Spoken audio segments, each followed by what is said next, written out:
आपण मानकु बहुत बहुत स्वागत। आज मु गोटे पनीर बढ़िया आइटम देखी।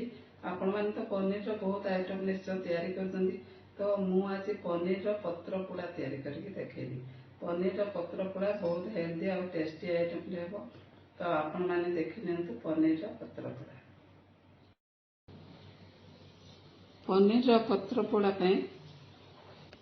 देखु मु रखी 250 ग्राम पनीर, 2 चामच दही, 1 चामच लंका गुंड, 1/2 चामच हलदी गुंड और 1/2 चामच red chili Kashmir red chili powder, 1/2 चामच गरम मसला पाउडर और 1/2 चामच जीरा धनिया पाउडर और गोटे छोट खंडे कैप्सिकम छोट छोट कर कटा है आ गोटे छोट टमाटो काटिकी रखी, अल्प टिके धनिया पत्र, 1 चामच कस्तूरी मेथी और कंचा लंका।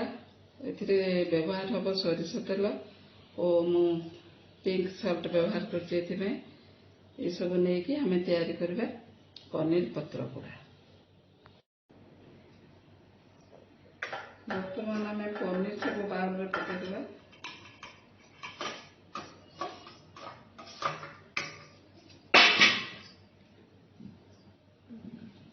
2 चामच दही को एथिरे पकेदबा।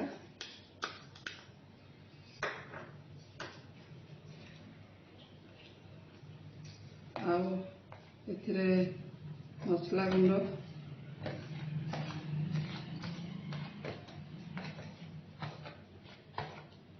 काटी रखी कैप्सिकम पकेबा, टमाटो मध्य पकेदबा, तापर धनिया पत्र पकेदबा,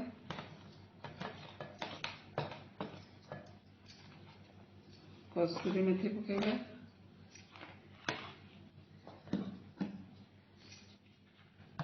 लंका गुंड मध्य पकेदबा, हलदी गुंड 1/2 चामच पकेदबा,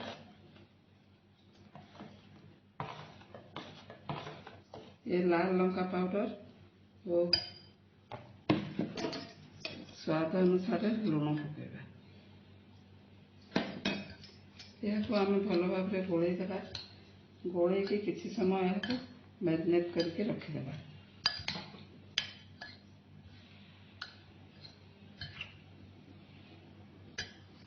एथिरे काटी रखिथिबा 2टा कंचा लंका मध्य पकेदेवा। यह आम ए 10 मिनट मैरिनेट करके रखिदेवा। देखो ये सब पनीर मैरिनेट करके 10 ରୁ 15 मिनट हो गला। एथिरे सोरिष तेल 2 टुका देवाई भूली जाइए, तो बर्तमान टिके सोरिष तेल देके गोली दे।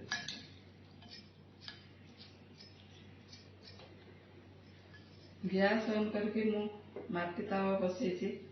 माटी तावा ही पोड़ेबी। या चुली रे पोड़ेले भल, मात्र आमर तो चुली सुविधा नहीं, काठ चुली सुविधा नहीं, तो एथिरे आमे पत्र पोड़ा तैयारी करबा। तो यह को गैस ऑन कर दे कि गरम कर दे। एबे गोटे कदली पत्र रे सोरिष तेल देदेबा।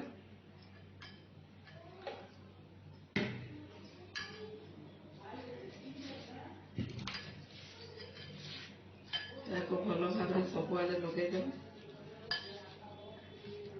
एथिरे गोली रखिथिबा पनीर को पकेदेबा।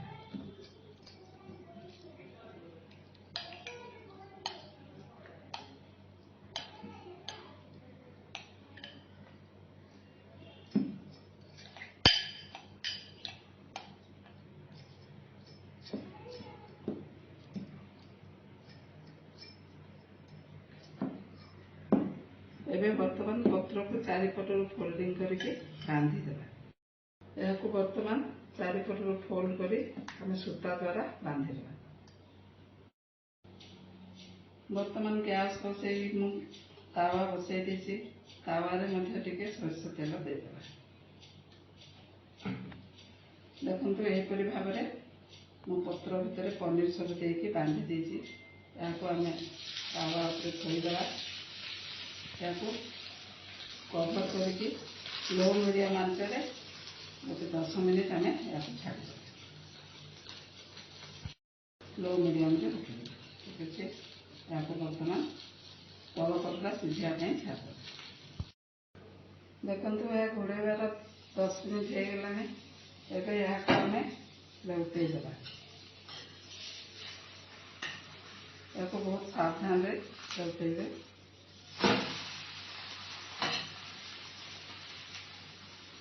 ଆଉ ଥରେ କଭର କରିକି लो ମିଡ଼ିୟମରେ ଆଉ 10 ମିନିଟ୍ ପାଇଁ ରଖିଦେବା। ଦେଖନ୍ତୁ ଏବେ 10 ମିନିଟ୍ ହେଇଗଲାଣି। ଗ୍ୟାସକୁ ବନ୍ଦ କରିଦେବା। ଏହାକୁ କାଢ଼ିକି ଥଣ୍ଡା କରିଦେବା। ବର୍ତ୍ତମାନ ଏହାକୁ ଆମେ ସୂତା ଖୋଲିକି ଦେଖିଦେବା କେମିତି ହେଇଛି।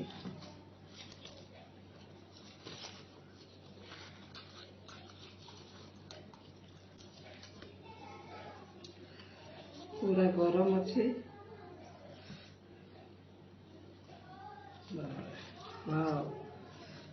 देखो केते बढ़िया भाव में पनीर पत्र पोड़ा हो जाए। बहुत सुंदर दिशुचे पनीर पत्र पोड़ा। तो आप मैंने पत्र पोड़ा रेसिपी भात रुटी कि परोटा से खाई पारे कि पखाड़ सांगे खाई पारे। ये बहुत टेस्टी हो। तो आपण मैंने निश्चय पत्र पोड़ा रेसिपी करेंगे। यह शाल पत्र चूल्ही रे तैयारी कले बहुत बढ़िया हुए। तो बर्तमान आमको से सुविधा नहीं। तो आम माटी तावे गैस रे कदली पत्र साहाय्य यह करें। टिके धनिया पत्र पकई दूसरी। धनिया पत्र मु आगुरी पकई पकई कंचा लंका लेके गार्निशिंग कर दीजिए। देखो पनीर पत्र पोड़ा बहुत सुंदर हो सारी। तो आपण मैंने निश्चय पनीर पत्र पोड़ा रेसिपी घरे तैयारी करेंगे। और रेसिपी जब भल लगे धनेश्वरी इजी किचन को सब्सक्राइब करदे और रेसिपी को लाइक शेयर कमेंट करेंगे।